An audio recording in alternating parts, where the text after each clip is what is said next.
The Tom Woods Show, episode 2293. Prepare to set fire to the index card of allowable opinion. Your daily dose of liberty education starts here. The Tom Woods Show.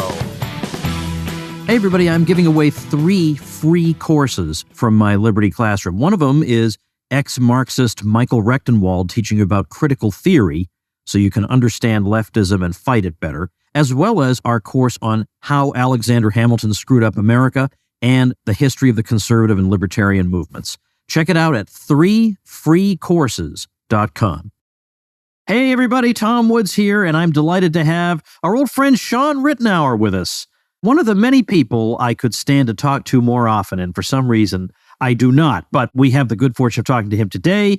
We are talking in particular about his brand new book on an extremely important topic, and it's called The Economics of Prosperity, Rethinking Economic Growth and Development. This is really getting to the question of what makes countries wealthy. And in a way, especially when we talk about development policy, we can also implicitly be talking about what does not make them prosperous, what fails, what does not work. So we want to talk about what are the ingredients. And sometimes in this day and age, we have a lot of professional economists who don't quite get this right. They have 1 or 2 of the ingredients, but maybe not all of them, or they don't exactly know how they work together. So Shawn is going to set them straight by means of this book and this podcast episode today. So welcome back, Shawn. Well, thank you very much, Tom. I'm always thrilled to be on your show and particularly excited because, as you may remember, last year at the Austrian Economic Research Conference, I was put into an author's panel. Oh, well, can I please tell this story instead? Can I? Yeah, I'll go right ahead. Do you mind if I tell this story? Okay. No, please do. First of all, I neglected to mention that you're a professor of economics at Grove City College, yes, where Hans Sennholz taught. It's a great, great, great place. But yeah, I forgot about this. I was going to tell this, and then I forgot it until you mentioned it. So the Mises Institute has a scholarly research conference every year. It's called the Austrian Economics Research Conference, and they have a panel for authors of new books. And I have been on that panel with my books in the past. Well, this particular year, I haven't published a book in a long time, but I was chairing the panel. So I would introduce each person, and each person would come up and discuss some new book. But you, at that time, you did not have your book published. You didn't have the manuscript finished. You were presenting a chapter of a forthcoming book. Yes. So I introduced you by saying, ladies and gentlemen, the book panel at the Austrian Economics Research Conference has reached a new low. Yes. Because now we're just talking about a chapter in an unpublished book. For some reason, I don't know why I got such mischievous delight out of introducing you that way. Oh, because that's just the way you are. Is that how you remember? Is that what you were going to say? Oh, yeah, absolutely. That's exactly right. Yes. And so I think it's particularly thrilling that within the first few weeks of its publication, I appear on your show with a bona fide, completed hard copy book in hand. So, I wasn't just making things up. No, that's right. That's right. If you're patient enough, Shawn's chapter becomes a book. That's what we learned. Learned today. All right. So what you're doing in this book really is showing that the Austrian school has particular insights that are helpful in this question of development. So you've got chapters on particular topics, and we will talk about some of these particular topics, but really it is a question of how do countries go from being poor to being rich? Is that fundamentally what you're looking at? Yes, that's right. And yeah, I would say you're correct. I remember the germ of the book goes back, since I've been at Grove City College, I've been teaching a class on economic expansion development. So I've been thinking about these issues for a long time. And, it becomes apparent if you know history at all, you realize that we're living in an age of unprecedented material prosperity that, say, 300 years ago, 400 years ago, people couldn't even, 100 years ago even, they couldn't dream of what we have now. And yet, because of the material prosperity now, people will look around and they will feel and think that prosperity is the normal state of affairs. And if somebody is not prosperous now, something bad must have been done to them. It's like prosperity is a normal thing. Being rich is normal. Why are these countries poor? And in fact, the better question to ask, of course, is given the history of poverty being the norm, how did anybody become rich? how did anybody become more wealthy? And then, of course, after a certain number of countries did experience tremendous economic prosperity and increases in economic prosperity, what did keep certain countries behind? So I think that's the relative question. What is it that can make countries more prosperous? What explains economic progress? And before we look at the lack thereof. Now, there are maybe politically motivated answers to these kinds of questions, like a Marxist might think that economic exploitation is keeping a country down, and that exploitation takes forms that, let's say, you and I might not recognize as exploitation, or the way the development literature, maybe in the 1960s and thereafter, looked at the question, there needed to be some kind of external help to make countries prosperous. So, of course, that led to the question, if external help is necessary for a country to prosper, how did the first countries ever prosper when the first ones couldn't have got any external help because they were all poor at the beginning? So how did they become prosperous? Or, you know what, Dan, this maybe will get right into the heart of your book. Sometimes you see economists these days point to technology, and they say technology is a real path to increased prosperity for obvious reasons, right? We see miracles of technology around us that increase productivity, that make our lives better and more pleasant. And so technology plays a central role, according to them. And it's not to say that technology plays no role, but there is a sense, based on what you're saying in your book, that the technology people are putting the cart before the horse. Absolutely. Technology is one of the more recent sort of iteration of what I call the monocausal explanation, that you go through these different potential causes, like, say, capital, and then you realize, no, it's not just capital. There's a diminishing returns. So technology explains everything. Well, technology is fine if you can get it and if you can make it operational. But if you understand technology is just the knowledge of how to do something, knowing how to do something without having means that you can apply to actually do the thing doesn't help you in terms of economic output. In other words, the producer has to have more than just the knowledge of how to do it. You have to have actual capital goods in which the technology is embodied. And so the idea that, well, okay, technology is the thing that explains it. Well, no, if you just only have technology without, say, saving and investment, the technology is going to be unhelpful. As I lay it out, you need a number of what I call sources of prosperities or factors that assist with prosperity. You need these things all working together, not in isolation. But in other words, a true theory of economic prosperity is not merely one of analysis, but it's also one of synthesis. Well, for example, obviously a major ingredient is indeed capital goods. Yes. And that comes about by means of saving, by abstention from consumption, saving and investing in capital goods that can be used for various purposes, but whose ultimate result is a greater, wider variety of consumer goods. But the thing is, it can't just be we just need capital goods, because maybe there might have been a lot of capital goods in the Soviet Union. Yes. Maybe there were plenty of capital goods there, but there's a problem when you live under the Soviet Union. You can have all the capital goods in the world, but then what's your problem?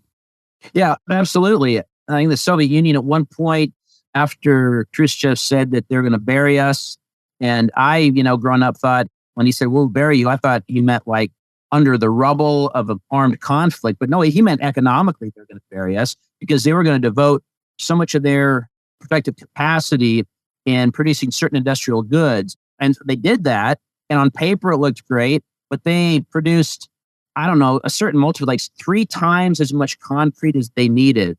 And because of that, because they created so much more concrete, that was not productive activity. That's economic waste. They squandered resources, producing way more units of certain goods and not nearly enough of other goods that people wanted. So that's capital investment per se. Even capital investment per se is not going to result in economic prosperity. It has to be allocated to producing the right kind of goods.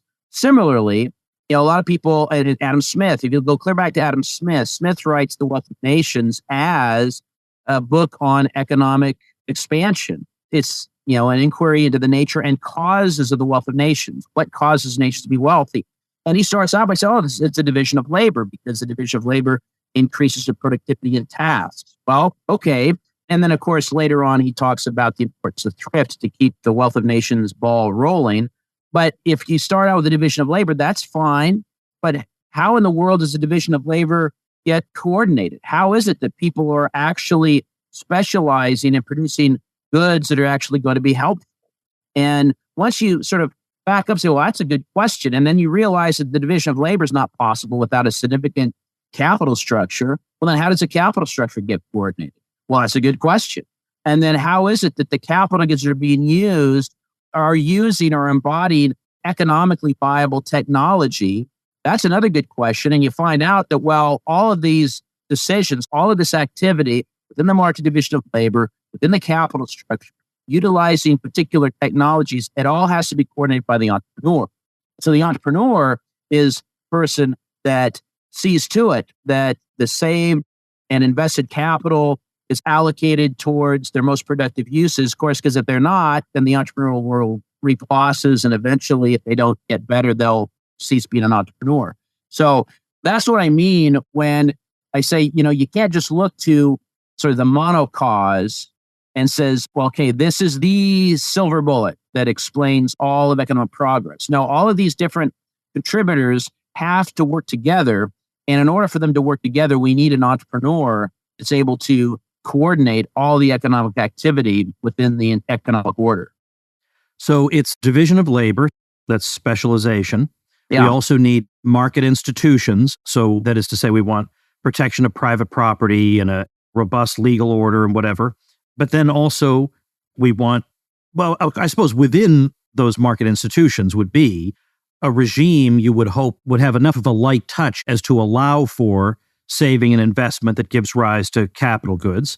But then you have the entrepreneur overseeing the whole process and allocating resources in such a way that they're led to their most value productive uses and at the lowest opportunity cost, so with fewer opportunities foregone. So the entrepreneur is the central oversight figure of this whole process. And yet what's odd is, if you look at Adam Smith, whom I have great respect for, I don't think Adam Smith was just a waste of everybody's time. I do have a lot of respect for Adam Smith. Yeah. But I don't think there's an entrepreneur in Adam Smith. So how is it possible to tell this story without that? Well, I think that's just a notable weakness in Smith's discussion. I think a lot of it's presumed. I think that, for instance, if you have a relatively free society, entrepreneurs are free to do these things. And so if you look out there and you just sort of see them happening, you can sort of take them for granted. You can take the entrepreneur for granted, which is in some ways a reason why I don't think the entrepreneur shows up much in Smith or in a good number of classical economists. I mean, in the French liberal school, they had a better understanding of the entrepreneur. They didn't take him for granted. Who are examples of people in the French liberal school? Well, that would be people like Jean-Baptiste Say, the precursor, Richard Cantillon, Frederick Bastiat, and others. But those would be the ones that most come to mind. I think also, though, Austrians seem more interested in the entrepreneur, at least this definition of the entrepreneur. Do you think it's safe to say than any other school of economics? Yes, absolutely. I mean, if you look through even sort of modern theories of economic growth, for instance, going back to the Keynesian Herod-Domar model, you've got Solo's growth model. You even have Paul Romer's endogenous growth model that sort of is developed in the 80s. You read through these modern summaries of growth theory published in this century, you don't really find a discussion of entrepreneurship. You find these, different individual determinants such as capital investment, technology, human capital investment, things like that. Really, the only one that comes to mind that puts strong emphasis on entrepreneurship as a catalyst for innovation and hence development would be William Baumol. William Baumol had done some good work in this area, but he's like about the only well-known person that I can think of that identifies the entrepreneur with economic prosperity, with the exception, of course, of Joseph Schumpeter. For Joseph Schumpeter, the entrepreneur was very important.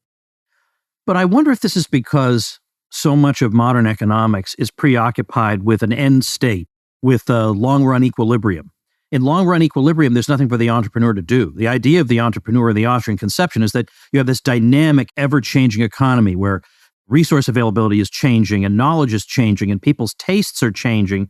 And so the entrepreneur is constantly allocating resources in light of these ongoing changes. But if we're at the end of the changes, and this is it, these are the prices of everything, then I can understand why you'd leave the entrepreneur out, because by skipping over the interesting part, you've left out a role for him.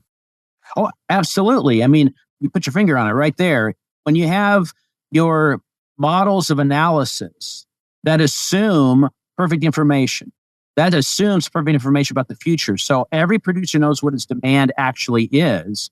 There is no uncertainty. And so there is no need for the entrepreneur. At best, all we need are managers that basically see to it that the goods are produced according to what the mathematic equations tell us. And in some sense, all of the supposed answers are completely baked into the mathematical functional cake. So that's right. There's nothing for the entrepreneur to do because there's no uncertainty. There's no occasion for an entrepreneur to do anything. So that type of analysis can provide some very elegant mathematical results, but because it eliminates uncertainty, it creates in large part results that are pretty irrelevant for the real world in which we all have to live. And so that's why I think the Austrian perspective is able to provide insights and helps us sort of develop a more general theory of economic prosperity than the standard conventional economics, whatever variety we want to talk about. Hey, folks, with my sponsor, Crowd Health, let's commiserate for a minute. Every monthly bill you pay, you know exactly what you're getting. Rent or car payments or groceries or whatever. But with healthcare, it's not quite the same thing. It's confusing. Then when you actually have to use your benefits, there are deductibles, claims processes, other red tape to deal with, or maybe they're just not going to cover it at all, even though you're spending a fortune every single month. Well, Crowd Health puts you back in control of your healthcare and helps you pay for health expenses. So we all know the American healthcare system is screwed up, and we all know that third-party payment has made it even more screwed up. Well, Crowd Health is simple, transparent, and affordable. Here's how it works. As a member, you'll get a personal care advocate to help navigate the complexities of health events. Your personal care advocate will even negotiate bills on your behalf. They'll be with you every step of the way, could save you thousands in health bills in the process. You'll get access to a crowd of thousands of other members who are ready to help pay for large health expenses. $40 of your $175 monthly payment helps pay for your care advocate, telemedicine services, discounted prescriptions, and other tools to get you the best care at an affordable price. The remainder of the monthly payment goes into a Crowd Health account that you own, so you can help others in the crowd pay for their medical expenses as well. Experience healthcare freedom with Crowd Health. Visit joincrowdhealth.com/woods to get your first 3 months for just $99 per month. That's joincrowdhealth.com/woods. Crowd Health is not health insurance. It's a totally different way of paying for healthcare. Terms and conditions may apply. Well, let's take a diversion for a minute into modern growth theory and spend a little time on the wrong way to look at things, or at least a way that needs some modification. Yeah. Who are the people, the main figures behind modern growth theory, and what are they saying? And do you think anything's salvageable from it? And where does it need some modification? I would say that most contemporary growth theory is built upon, or sort of as a reaction to, or built upon Robert Solow's neoclassical growth model, in which the entire economy, I kid you not, the entire economy is modeled as one giant short-run production function. And of course, this is heroically abstract and unrealistic.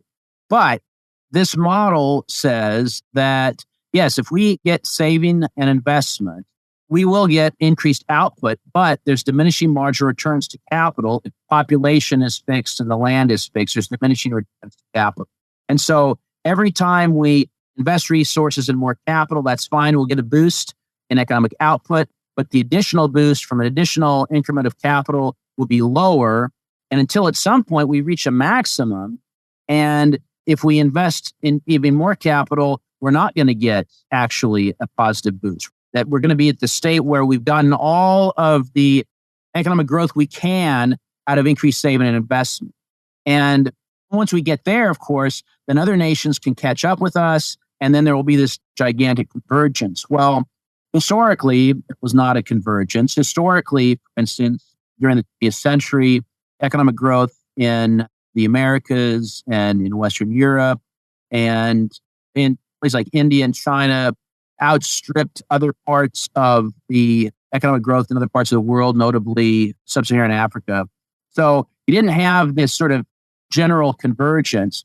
And on top of that, if you get to that plateau, then you say, well, what then could cause further economic prosperity? What could cause sustained actual economic growth? Well, that's when you have to turn to technology. Technology has to be the thing that pushes you forward. So that leads to this notion of, well, okay, then the real thing is just a focus on technology, which means instead of generating government spending and subsidies and other types of special privilege to capital investment, we will just transfer subsidies and give special privilege towards technological innovation in general.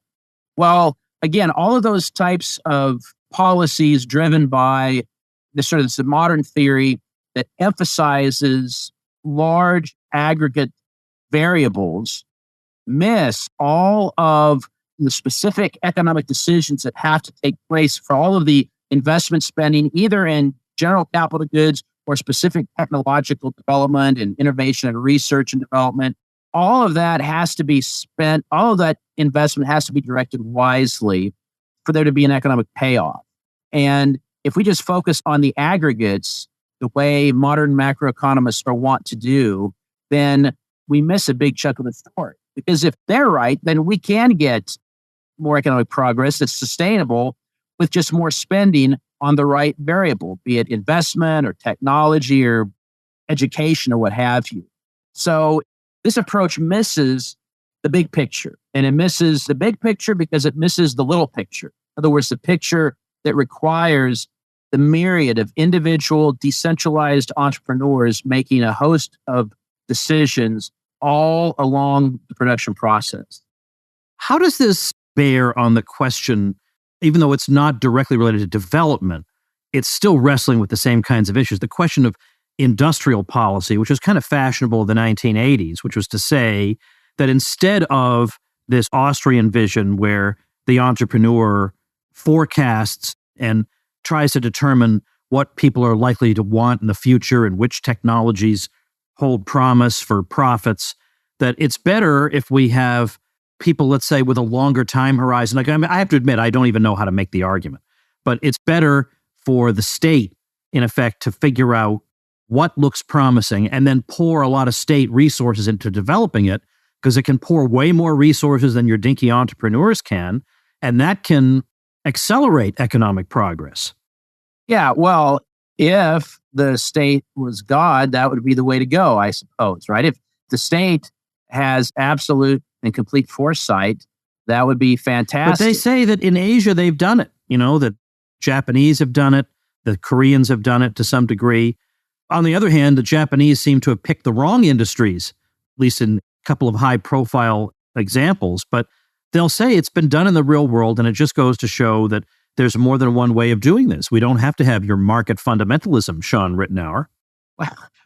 Well, they can say it, I suppose. And, you know, I think that claiming one thing and actually having it being true are two different things. I mean, let's suppose that the states say, we're going to pick X and we're going to pour gobs of money into X. And then sure enough, there's an actual positive benefit. They don't actually destroy everything. There's a positive benefit. Well, the bigger question is not, can anyone benefit from government subsidization? Of course, people can benefit from government subsidization. And if you have a particular part of the productive class that gets certain government subsidies and they put it into particular lines of production that actually do pay off, well, of course, it's going to look like they benefit. Yes, that's great. But the question is, in my mind, is opportunity cost. What about the resources that were lost? What about the production that was lost because the resource directed into the special privileged industries? And we'll have no way of knowing exactly what alternatives could have been produced. How do we know that the rate of growth that we got was actually more than what we would have gotten without government directing the whole process?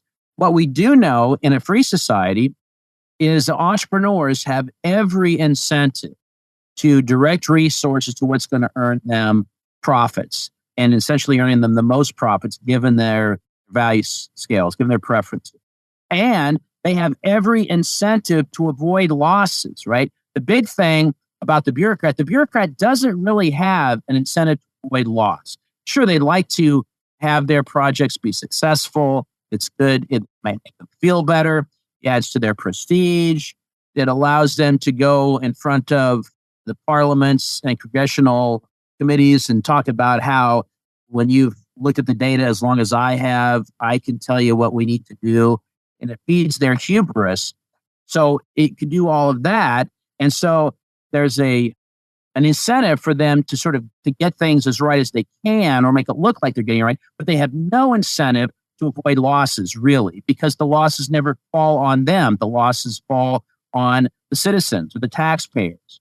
But the entrepreneur has every incentive not only to seek profit, but to avoid losses. And if they do incur losses, then they have to pay the price and they have to either make a change right quick or they're no longer going to be the entrepreneur and the capital that they have control of is going to be handed over to somebody else.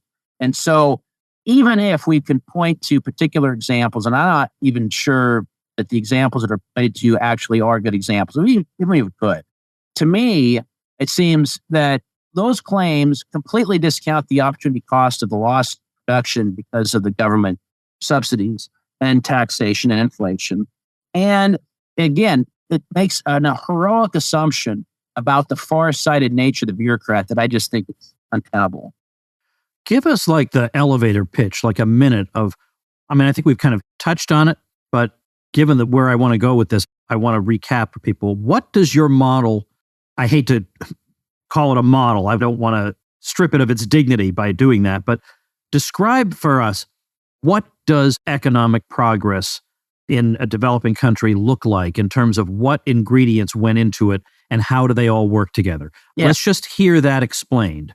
Yes, thank you. Yeah, I much prefer theory to model, but in any event... Yes, correct. Thank you. I think Smith was onto something when he said that the division of labor is crucial. And the division of labor, where people are able to specialize according to efficiency, that allows them individually to be more productive. And then as they produce as a society and trade with one another, the entire society is more productive. So the division of labor is a key ingredient for economic prosperity. But an extensive division of labor would be impossible without a well-developed capital structure.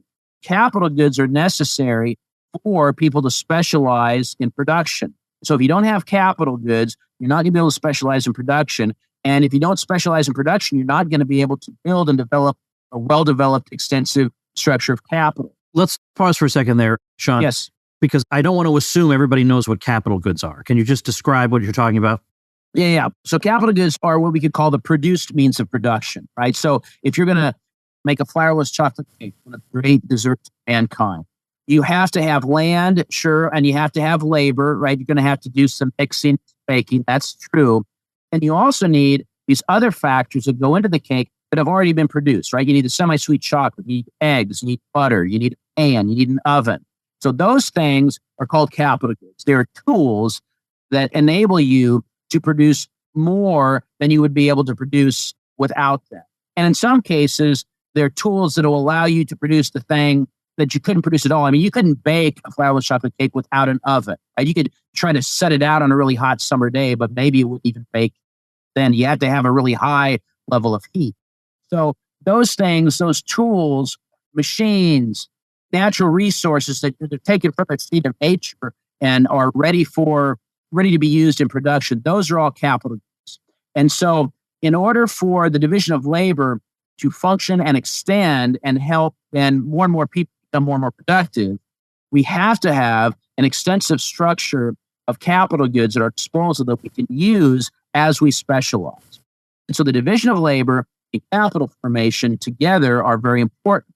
But of course, not only do capital goods exist, but capital goods also embody a certain level of technology, right? Technology is just a knowledge of how to do things. And so if I want to, for instance, if I'm in a pastry shop and I need to beat some eggs, I can either do it with my fingers, I can do it with a fork, I can do it with a whisk, I can do it with a handheld mixer, I could do it with a stand mixer, and I could do it with like one of these giant industrial strength mixers like you have in giant big cafeterias, right? Those are all different.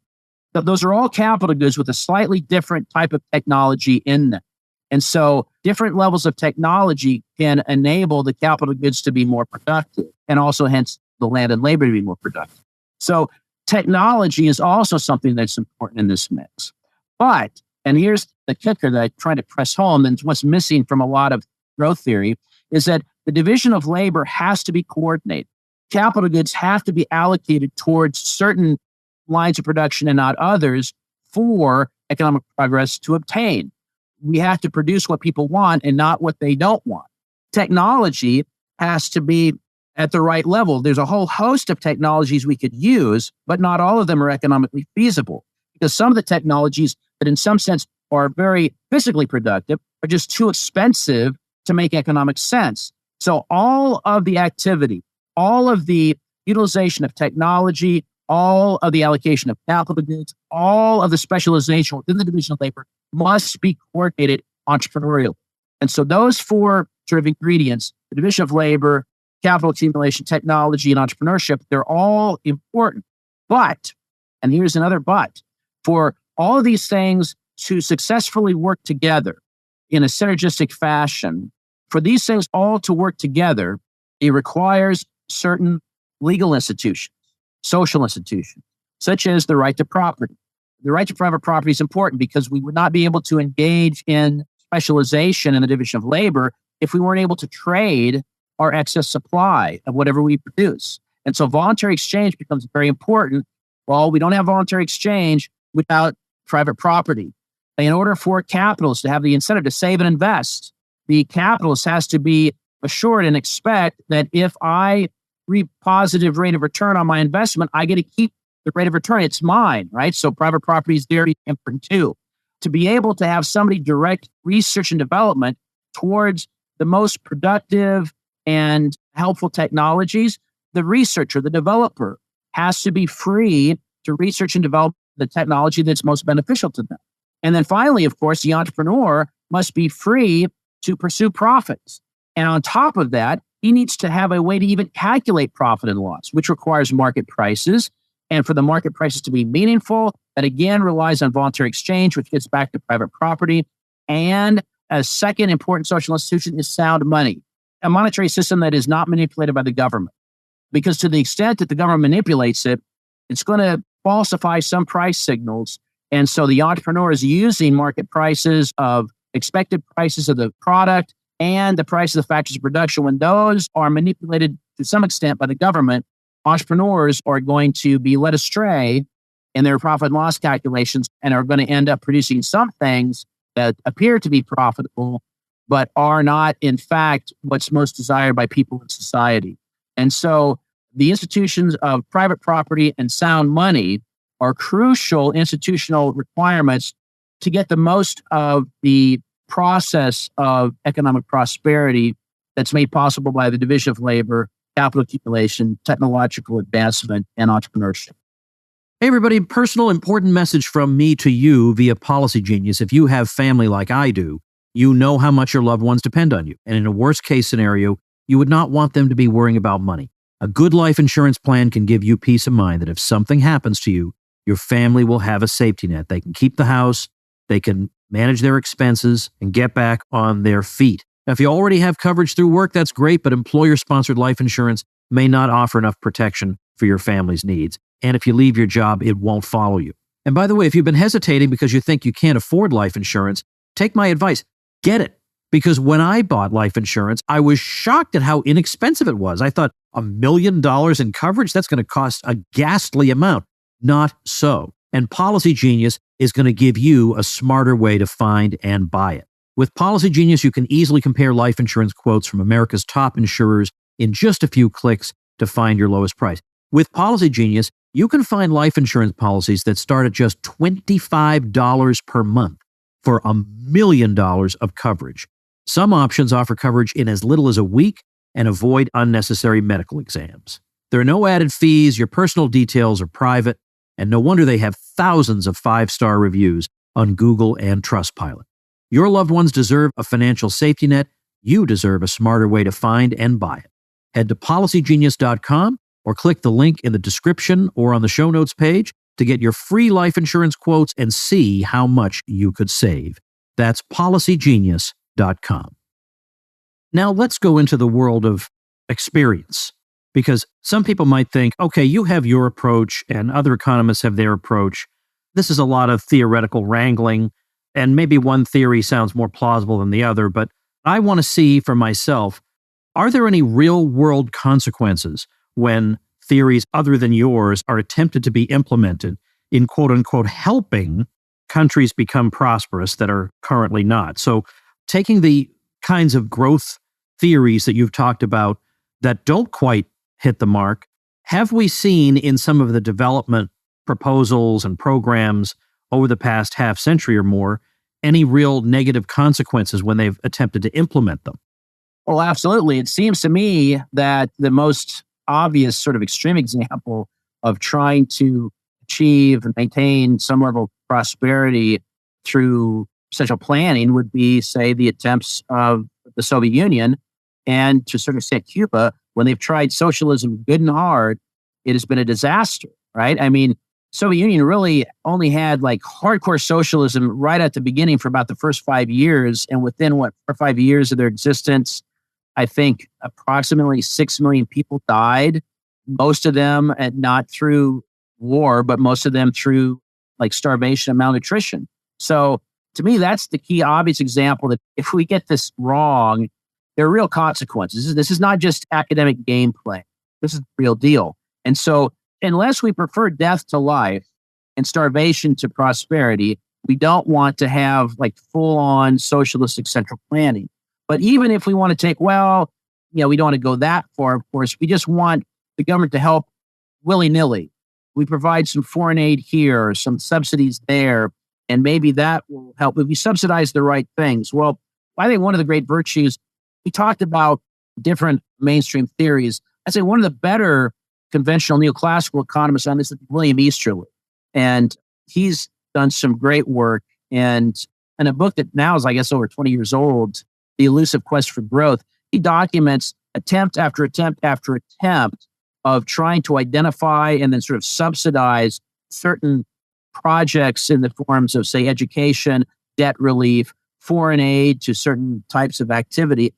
Whenever we've tried these things, the payoffs have been very, very small. In fact, it's been negligible. And then in many cases made things obviously worse, where we provide foreign aid to governments of countries that are poor because the governments have stifled entrepreneurship. They've stifled capital accumulation. They've stifled the market division of labor. And we've essentially enabled their regime to continue to survive because of the negative consequences of their policy. They don't have to feel the full negative consequence because they're going to keep getting the stupid money from the U.S. or whoever. That's right. And it's tough. I mean, it does put, when you have any feeling and soul at all, it does put some of us in Board of Elpethi's in a tough spot because, as I said, nobody wants to see 6 million people die because of a horrid policy by a government. And so what can you do? Well, you provide emergency aid, but if the government takes that emergency aid and lines their own pockets with it, the people still die. The track history on foreign aid, even the history of trying to direct foreign aid to those societies which have, quote unquote, better institutions, have been not successful. Foreign direct investment by private capitalists into countries that do have these better institutions, the rule of law, private property, relatively sound money.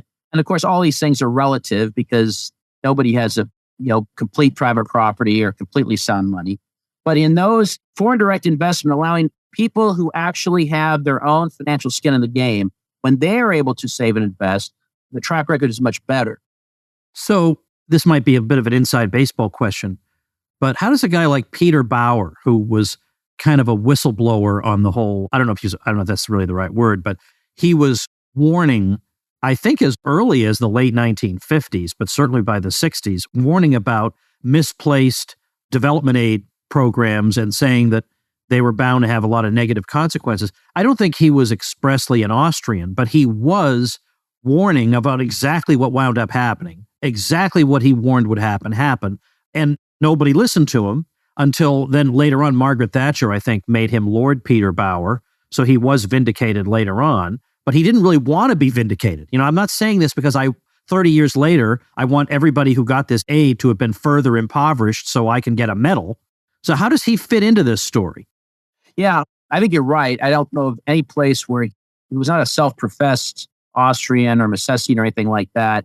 His work is amenable to Austrians because he writes in English and not in mathematics. Yeah. So he is one who does write a little more holistically and from a more humane perspective than assuming an agent with a production possibility set of real numbers, X to who knows where. I mean, he was definitely trying to write an economics that's realistic. And in that sense, there's an affinity between us to he and the Austrians. And he, I think, takes human action seriously. And so he would be a fascinating case if you could sort of get down to brass tacks and sort of ask about more methodological questions. But his output as it relates to economic progress, yeah, he was clearly one who saw the futility of foreign aid and also was an early critic identifying the political nature of foreign aid that, as he put it, what in his mind defined the third world was whether or not you got foreign aid. It had less to do with your actual level of development and more to do with were you getting foreign aid for political reasons. And he has a lot of good stuff to say. You can hardly read P.T. Bauer without learning something. Yeah, absolutely. All right, well, you can also hardly read, here's a smooth transition, Shawn Ritenour without being filled with insights. So I therefore urge people to check out The Economics of Prosperity, your brand new book, Rethinking Economic Growth and Development. I'll link to it at tomwoods.com/2293. I'm so glad that the book is no longer a mere orphan chapter, but is a full-blown work. So congratulations there, Shawn. Oh, thank you. It was the embarrassment and the scorn I received at your hands which motivated me to finally get it done. Do you see that what appears to be nastiness is actually just love expressed in an abrasive way? Absolutely. Yes. Yes. All right. Well, again, it's great. It's important. It fills a gap. We don't have anything like this, and you did it. So congratulations, and I hope people will check it out. Again, tomwoods.com/2293 is the show notes page. We'll have it linked there. Thanks so much again, Shawn. Oh, thank you, Tom. And thank you, ladies and gentlemen. Become a smarter libertarian in just 30 minutes a day.